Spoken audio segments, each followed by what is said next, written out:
Vocês chegaram até a represa? Já deu a represa. Pode nadar. Eu tomo água de lá, se for.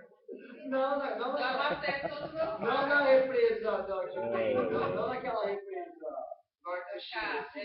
Na represa que tem lá na fazenda. Ah, tá. E você bebe água daquela água lá, pelo amor de Deus. Não, mas ela é tratada. Bem, senhoras, senhores, senhoritas e todos aqueles que se enquadrarem em qualquer outra classificação importante, nós retomamos aqui então. Não, mas em homenagem a ele, importante. Mais uma vez, o debate que ele propôs aquele dia, a reflexão, eu acho muito importante, sim. Né? Eu fiquei me colocando, eu fui um pouco de Adam Smith, né? Eu sempre sou um pouco de Adam Smith, fico me colocando na posição do outro, né? Embora isso seja bastante utópico, porque eu só vou querer pensar que estou me colocando na posição do outro. É eu, na minha posição, só pensando no outro. Eu acho que é importante, porque, por exemplo, se a pessoa se ela não se entende como senhor ou senhora, senhorita ou senhoritos, qualquer outra coisa, eu acho que é importante refletir como fazer essa forma de tratamento. E até questionar a gramática normativa, sim, eu acho que é importante. Né? Mas, enfim. Então, retomamos, então, a nossa aula, né, sobre Hobsbawm. A gente fecha Hobsbawm hoje. Eu vou ficar concentradíssimo no capítulo 11, né, desse texto do Hobsbawm, que é justamente, alguns apontamentos já foram feitos na aula passada, eu vou tentar aprofundar isso aqui hoje, a respeito do Marx e a história. Né? Então, eu vou colocar como de prática aqui na lousa, outro livro.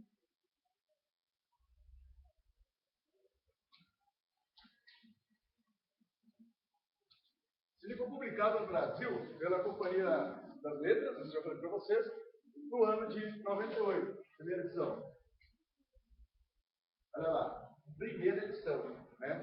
Essa edição aqui que eu passei para vocês, se eu não estou enganado, é de 2010. Esse livro está sendo reimpresso, é só reimpresso, viu? Não é nova edição, não. É o mesmo conteúdo, mandou para a gráfica para rodar e fazer mais vídeos, porque vem para caramba.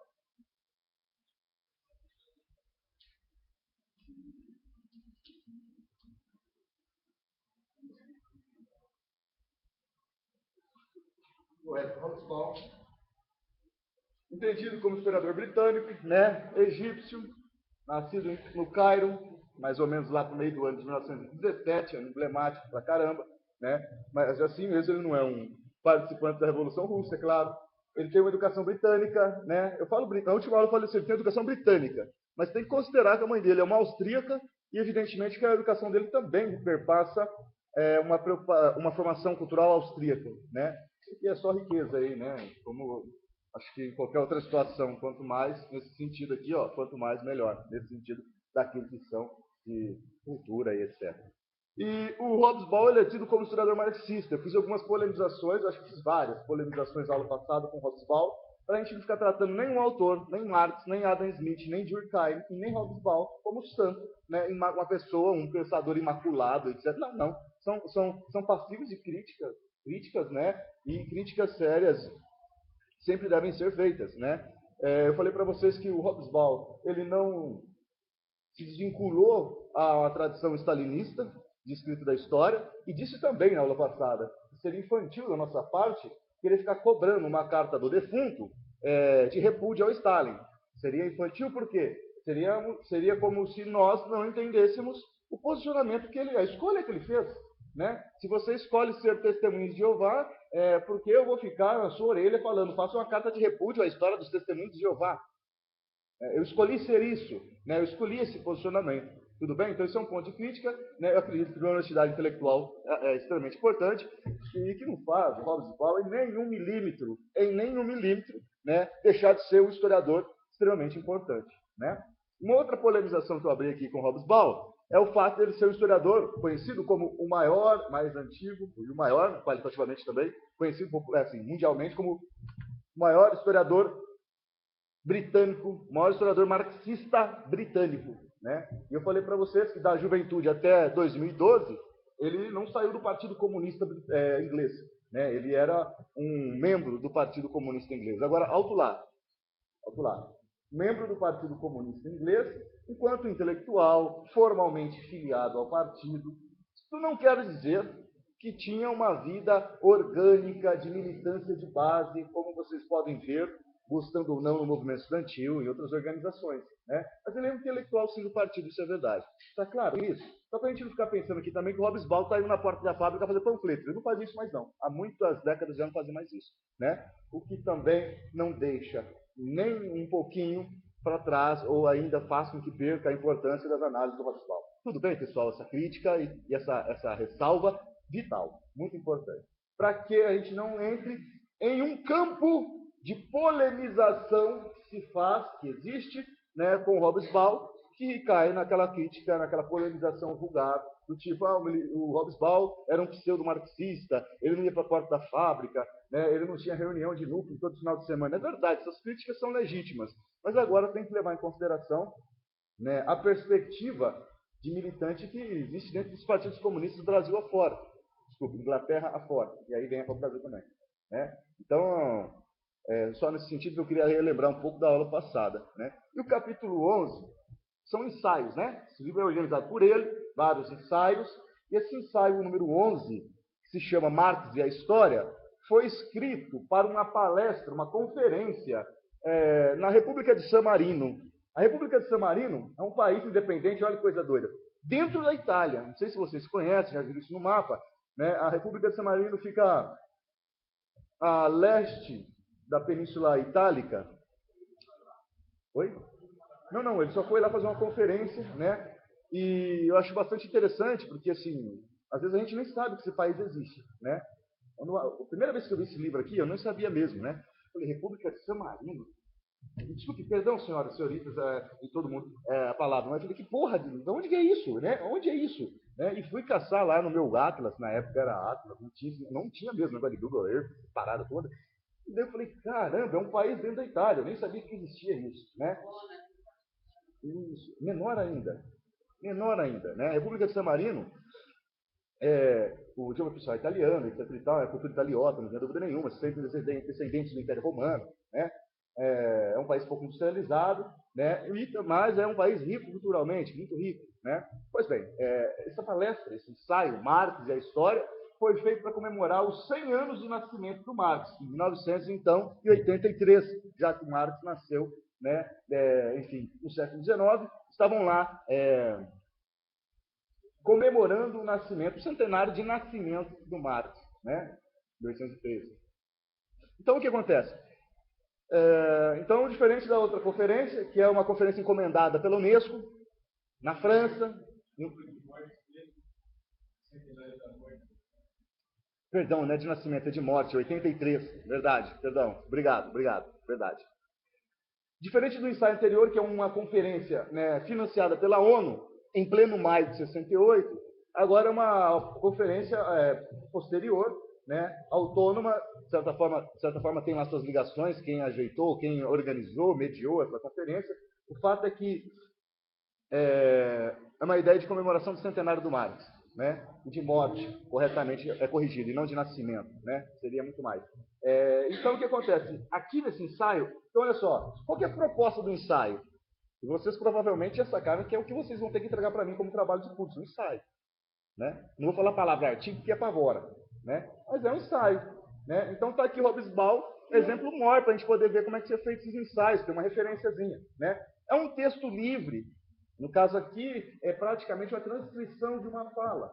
Né? Quando você publica, você melhora muitas coisas, tira o coloquial e coloca o formal. Né? Mas, enfim, no caso do ensaio, é um texto aberto, né? Em que você aponta alguns elementos que você entende como muito importantes, né? É o que o Hobsbawm está fazendo. E o conceito de história em Marx, eu falei para vocês na aula passada, sofre, né, uma série de vulgarizações, e o texto 11, o texto 10, o ensaio 10, está falando do marxismo vulgar, né? E eu gostaria de retomar um pouquinho esse marxismo vulgar, sobretudo o elemento economicista, que eu prometi para vocês hoje aqui, que faria uma breve instrumentalização do Capital. Lembra que eu falei isso? Coloquei até lá o Capital como leitura paralela e citei lá o capítulo, a subseção do capítulo 1, para poder apresentar o que o Marx fala. Mas antes de ir ao Capital aqui, vamos um pouco aqui no quadro. Então, o ensaio de número 11 está falando Marx e a história. Quem está falando? Web John Hobsbawm. A ideia aqui é apresentar como o conceito de história sempre esteve de forma intrínseca ligado a toda a produção, toda a obra marxiana. Tudo bem até aqui? Isso aqui não é novo, eu falei ano passado, quando eu coloquei ali na lousa, ano passado. Manuscritos de Paris, coloquei algumas obras do Marx, lembra? Foi justamente para dar ênfase a isso, que o conceito de história está presente na trajetória intelectual do Marx. O conceito de história está intrinsecamente ligado a toda a obra marxiana. É difícil, eu diria, é impossível fazer uma análise correta, justa, em sintonia com os interesses do autor, do Marx, sem considerar o conceito de história que o autor desenvolve na sua trajetória intelectual. Tudo bem até aqui? Então, olha lá. Marx e a história. Lembrando da aula passada, o elemento econômico. Hoje, o pessoal coloca lá uma porrada de pontos sobre o marxismo moderno, porque você voltar logo justamente no ponto de vulgarização, que é o ponto econômico, o fator econômico, o elemento econômico. Porque este é, até hoje, um elemento de vulgarização do pensamento do Marx muito presente e candente nos nossos dias. O Marx, ele leva em consideração o econômico, é evidente que sim, é claro que sim. O Marx pensa como a economia. Eu vou recorrer ao texto da ideologia alemã. Por que a ele? Porque foi um texto que eu já falei em outras aulas e eu fiz referência a ele. A esse texto. Quando nós falávamos do Jean Chanot, lembra do Jean Chanot? Tinha um capítulozinho lá específico falando sobre Marx. Se Marx era ou não historiador, lembra disso? Nessa aula eu dei uma ênfase, eu citei a ideologia alemã como eu vou fazer agora aqui. Então eu vou relembrar. Marx diz: existe uma condição humana que não tem a ver em absoluto com a condição humana da Hannah Arendt. Marx diz: existe uma condição humana que sem a qual nós não existimos, e sem a qual nós não fazemos história, e sem a qual não rola. Qual é a condição humana sem a qual não existimos, sem a qual não fazemos história? É o elemento econômico. Eu acabei de colocar no quadro. É a questão econômica. Aqui, econômico no sentido mais basilar. Mais basilar. Estou falando de se alimentar mesmo. Economia no sentido mais simples, nesse primeiro momento, simples. Tudo bem? Ou seja, eu preciso, olha lá, Marx e Engels, beleza? Marx e Engels. Para fazermos história, precisamos estar vivos. Tranquilos? Para estarmos vivos, precisamos nos alimentar todos os dias. E aí eu vou usar um termo que eu usei na aula quando eu citei isso na aula passada lá de Jean Chanot, que eu sei que causa um pouquinho de polêmica, mas eu adoro isso. Sim. Perdão, afirmo. Isso é uma lei. Não é só das ciências humanas, lei? Ok. Uma lei, não é só das ciências humanas, é da humanidade. Qual é a lei? Que eu preciso, para fazer história, estar vivo, e que para estar vivo eu preciso estar me alimentando. Complemento. Todos os dias. Todos os dias. Mas você não come hoje mesmo, tudo bem. Mas nós precisamos repor energias todos os dias, porque nós gastamos energias todos os dias. E aí pode choramingar, pode contestar, pode falar, chame os austríacos, pegue Schumpeter, faça o que quiser. Esta é uma lei de uma certa condição humana, olha lá, inquestionável. Com carinho, eu estou provocando. Com carinho. Inquestionável. Basta, não precisa querer provar isso, por favor, mas se quiser, basta parar de alimentar, faça o teste. Tente estudar, tente fazer amor, tente brincar com seus filhos, tente viver sem se alimentar. Não consegue. É impossível. Isso é uma lei. Né? Muito bem. Tá, Jean, mas o que tem então esse elemento econômico? Estou aqui, para quem chegou agora, tentando retomar um ponto passado da nossa aula. Vários pontos sobre o marxismo, a questão do economicismo. Economicismo enquanto manifestação do marxismo. Marx vai dizer que isso que eu falei agora aqui, o econômico é central. O econômico é central na história da humanidade, para que a própria história exista. Se eu descuido do econômico, a probabilidade de eu descuidar da minha existência é uma realidade. Se eu ignoro o econômico, a probabilidade de eu ser ignorado existencialmente, no sentido de não viver mais, de morrer de fome, é um fato. Não tem essa probabilidade, é um fato. Então, o econômico é extremamente importante. Tudo bem até aqui, sabe? Posso continuar? Mas, aonde está o problema? Quando nesta tradição marxista vulgar, o problema está aqui. Quando se elenca o elemento econômico como o centro, como se fosse o sol do nosso sistema. O elemento econômico sem o elemento econômico não se faz história.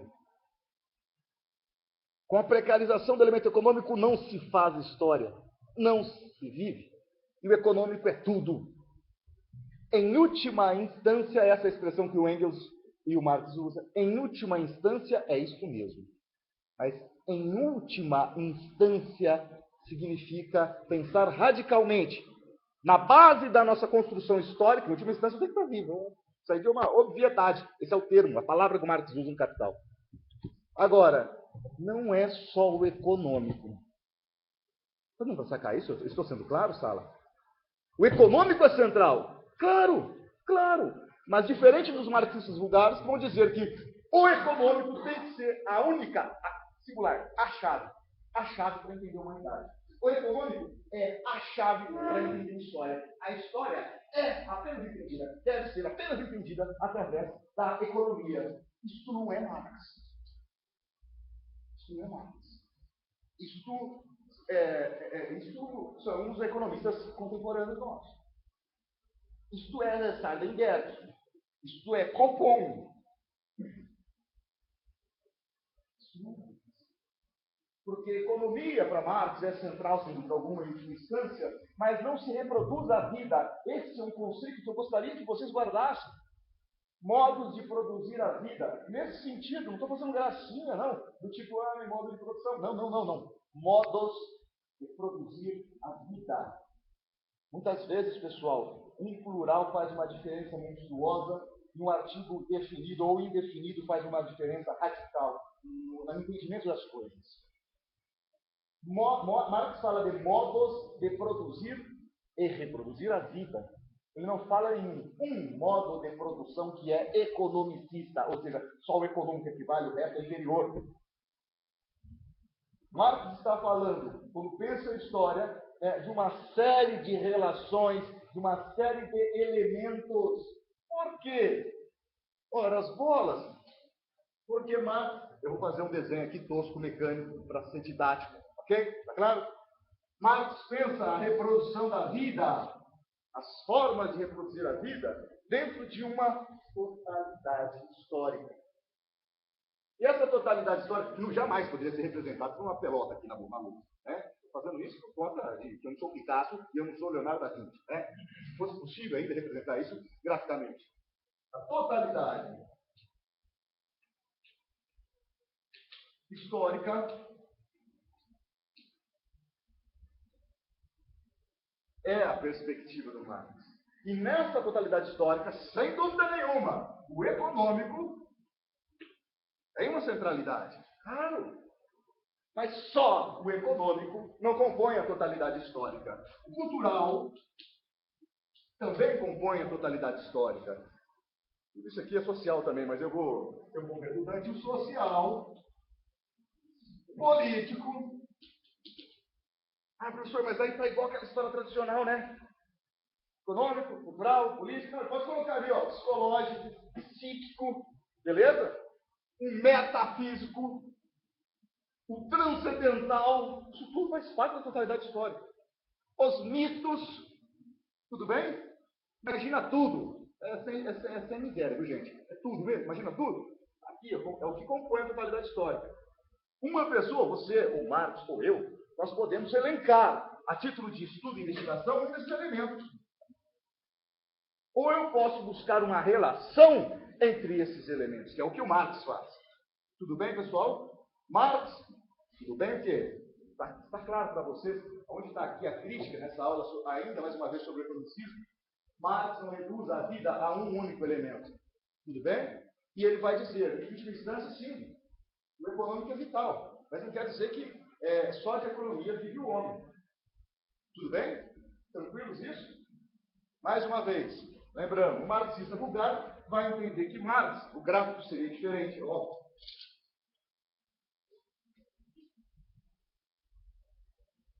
E a história, para Marx, é o econômico.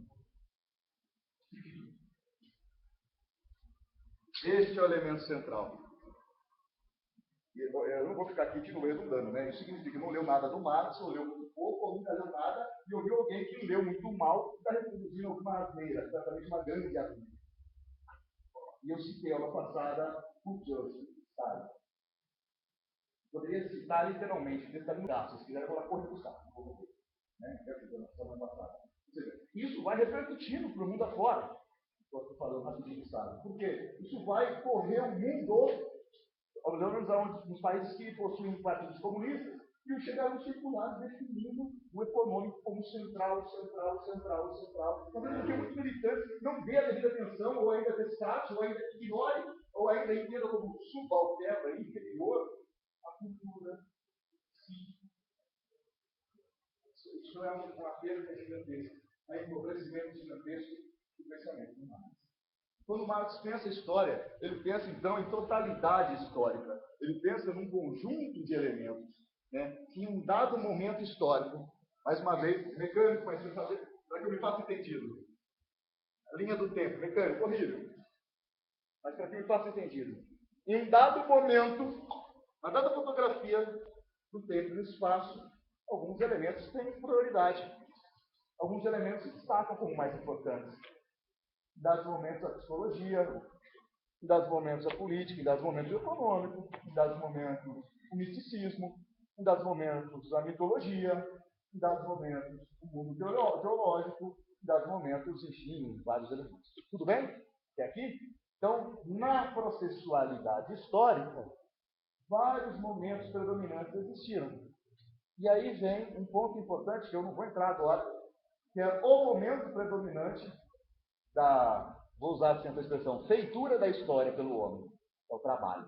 Né? Eu quero discutir com vocês sobre isso ainda hoje, né? O que é o trabalho, porque ele é um conceito central na ideia de história do Marx. Mas aqui, por enquanto, eu quero ainda dar uma análise crítica, antes de retomar. Marx está dizendo, em dados momentos da história, alguns dos vários elementos que compõem a totalidade, que não é só econômico, terá prioridade. Eu citei a aula passada. E eu vou fazer a citação aqui, literal do Marx hoje. A Roma antiga, ninguém duvida que o predominante são as relações políticas. Na Idade Média, ninguém duvida que as relações predominantes perpassam o mundo hegemônico, dominante, ok? Hegemônico. Não, mas as relações hegemônicas perpassam o mundo cristão. Ele diz, é uma obviedade que isso, para fora da casa. É uma obviedade isso, né? Mas ninguém duvida. Ninguém na Roma Antiga se alimentava do Código Civil Romano. E ninguém se alimentava de cristianismo ou da Bíblia.